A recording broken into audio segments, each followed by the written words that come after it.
अस्सलामु अलैकुम प्यारे दोस्तों, आपका मेजबान MS खान आपकी खिदमत में हाजिर है एक नई कहानी के साथ। आज की कहानी का उन्वान है नूरी परी और सच्चाई की रोशनी। एक दिन परियों की वादी में, जहां फूलों से हवा महक रही थी और नदियां चांदनी को झलका रही थीं, वहां नूरी परी अपने चमचमाते पंखों के साथ आसमान में उड़ रही थी। वो अल्लाह की बहुत शुक्रगुजार थी और हमेशा सच्चाई का साथ देती थी।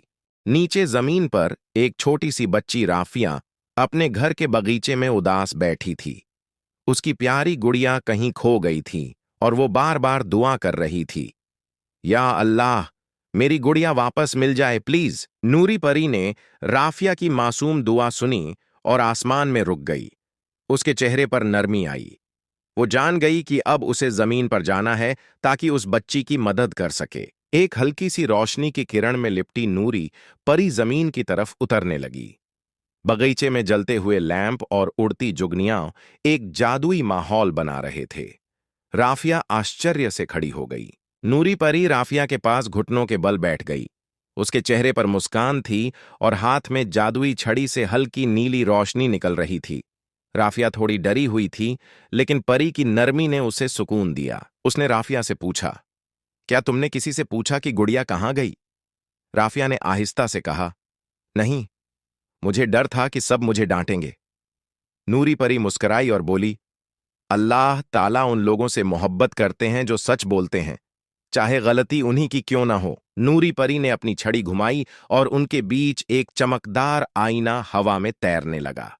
उसमें राफिया की गुड़िया एक पेड़ के नीचे पड़ी नजर आई। राफिया की आंखें हैरानी से खुली रह गईं। आईने में नजारा बदल गया। राफिया हंसती हुई पेड़ के नीचे खेल रही थी, अपनी गुड़िया को झुला रही थी। धूप की किरणें पत्तों से छनकर आ रही थीं और सब कुछ एक हसीन याद जैसा लग रहा था। राफिया दौड़ती हुई उसी पेड़ के पास गई और अपनी गुड़िया को उठाकर गले से लगा लिया। घास पर ओस की बूंदें थीं और सूरज की हल्की रोशनी पूरे मंजर को रोशन कर रही थी। घर लौटकर राफिया ने अपनी अम्मी को सब कुछ सच्चाई से बताया कि वो खुद ही गुड़िया भूल गई थी। अम्मी ने उसे प्यार से सर पर हाथ रखकर कहा, सच्चाई बताने वालों से अल्लाह खुश होता है बेटा। नूरी परी आसमान की तरफ फिर से उड़ गई। उसकी पंखों से रोशनी फैल रही थी। नीचे राफिया मुस्कुराते हुए उसे हाथ हिलाकर अलविदा कह रही थी। सूरज की पहली किरणें जमीन को रोशन कर रही थीं। प्यारे दोस्तों, अपना ख्याल रखिएगा। अब मिलते हैं अगली वीडियो में एक और नई दिलचस्प कहानी के साथ। अल्लाह हाफिज।